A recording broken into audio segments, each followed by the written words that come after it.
নমস্কার বন্ধুরা, প্রিয়াঙ্কা কিচেনে আজকে আমি চলে এসেছি দুপুরের খাবার নিয়ে। আজকে বানাচ্ছি আলুর চকা বানাচ্ছি। করে দেখুন বন্ধুরা, লঙ্কাকে ভেজে পেঁয়াজ দিয়ে নুন তেল দিয়ে ভালো করে এটাকে মেখে রেখেছি। এই আলু মাখছি, এই আলুটা দিয়ে এটাকে মাখবো। এটা মেখে এটার সাথে মাখলে খেতে খুব সুন্দর হয়, আর শুধু একদম মাখলে ওর সঙ্গে পাইল করে সেরকম কালারটা আসে না। এই দেখুন বন্ধুরা, এটার সঙ্গে মাখছি, যেমন সেন্ট বেরোয় আর তেমন মাখলে কালারটাও খুব সুন্দর হয়। আলুর চকার সাথে আর কি কি আছে দেখাচ্ছি বন্ধুরা।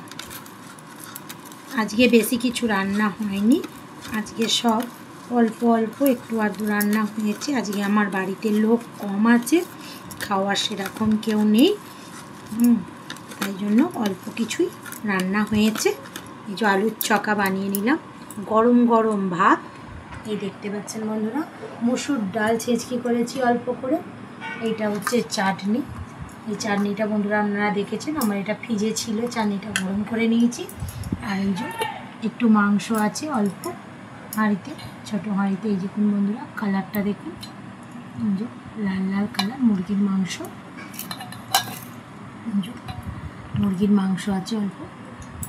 এইটা হচ্ছে আজকে দুপুরের খাবার।